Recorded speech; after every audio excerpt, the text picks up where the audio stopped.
8:47, welcome back. More than 2 months after Hurricane Beryl, a local shelter in Northwest Houston is still working on repairing damage caused by the storm.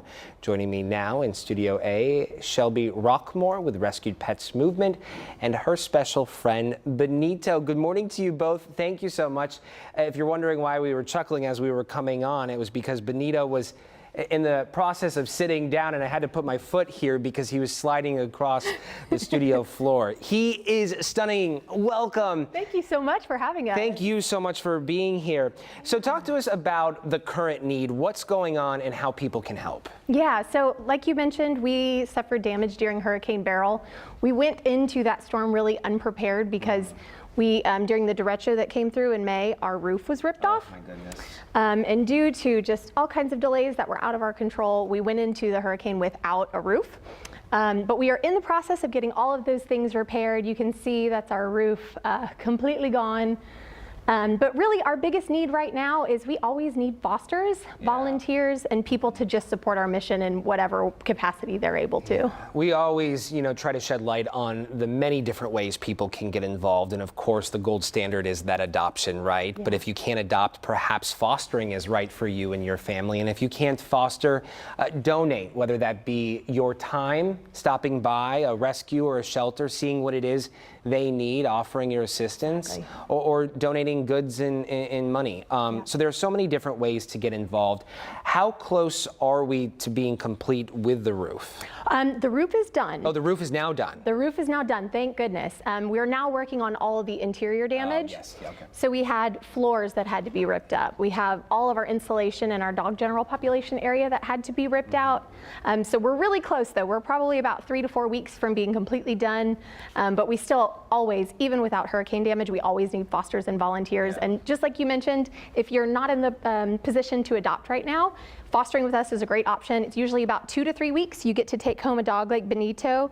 He's my personal foster. And the best part about fostering for RPM is that you do not have the opportunity generally to adopt these animals. Okay. So if you have a spouse or a partner or a roommate that's like, we can't have any more pets. Right. Don't worry, you can't keep these pets. All of our animals go to Colorado to get adopted. Okay. There's a shortage of adoptable pets in Colorado and some other northern states, but it's a short-term gig and we provide all the supplies needed and it's just a really good time. I have so much fun fostering. When you say it's a short, absolutely. It's so rewarding. And if you can do it, definitely try it. A lot of people ask, well, how long, when you say short term, how long does that mean? Yeah, so normally it's 2 to 3 weeks.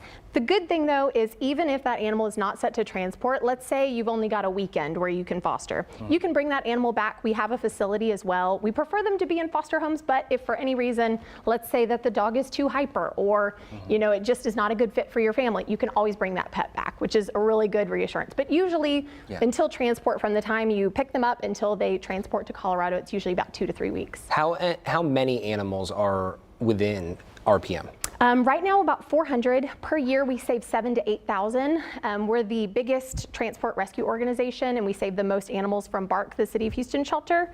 And dogs like Benito is on the euthanasia list, which means that he was set to be put down for no reason besides space. And he's a great dog. He's been nothing but wonderful, and dogs like Benito and tons of cats just deserve a chance, and all they need is a short-term place to stay until they can head up north. Beautiful he is, Benito, baby. My heart breaks for you guys. The work that you do, the work that people within this, within animal advocacy and animal welfare, it's work that never ends. Yeah. There's no light at the end of the tunnel per se. Yeah. And especially here in Houston. Absolutely. And then to be hit with first the derecho and then the hurricane. Yeah. Talk to us about the resilience and if there are any silver linings in having gone through what you've dealt with the past few months? Yeah, so there's a lot of good things that have come out of this. We have been able to find some more fosters from this, just from that big push. Yeah. And also there was structural damage to our building that was not revealed until the roof was ripped off. We have a really old building. It used to be a comedy club. And there was structural purlin damage that really could have, the whole building, quite frankly, could have, it could have been a really big safety issue had we not found out about it. So that that was a really big silver lining. All these new people that have come in to help us have been really wonderful. And I just think opportunities like this where we get to tell people about the work we do has been really wonderful. So really coming out stronger on the other side. Yes, it's really shown resilience. And, you know, like when we went into Hurricane Beryl, we didn't have a single animal in the facility because all of our fosters stepped up to take all those animals home. It's just really wonderful to see all the people that really care about the work that we do and care about, you know, dogs like Benito. I mean, there is a community out there. It's just finding those folks. And oftentimes, too, it's people want to get involved. They want to help out. They just don't know where to start, how to start.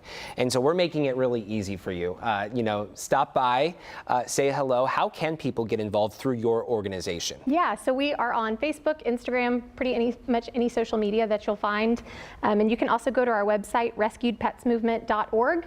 If you would like to foster, you'll go to rescuedpetsmovement.org/foster. To volunteer, it's /volunteer. Okay. So. And just to have a conversation, hit you guys up on social media. Anywhere you can do a social media account, we've got one. Well, you'll always have a friend here. Benito is on his way up to Colorado? He heads out on Thursday. Okay, so if people here in Houston are watching or all across the country, if they are interested in adopting him, does he already have his forever home up in Colorado? He does not. He's headed to our rescue partner, Animal Friends Alliance, and he will be available for adoption there. And they might even already have him listed. A lot of our animals are pre-adopted. But he's gonna love that fresh air up in Colorado, right, bud? Especially with that coat. Bye-bye humidity. Yes, well, we so much appreciate you stopping by. Like I said, you always have a friend here, so whatever you need, that. Thank you. Come in and say hello. See you later, buddy. Benito. It is 8:53 on our Tuesday morning. We're going to take a quick break. Hey. We'll see you back here in just a few moments.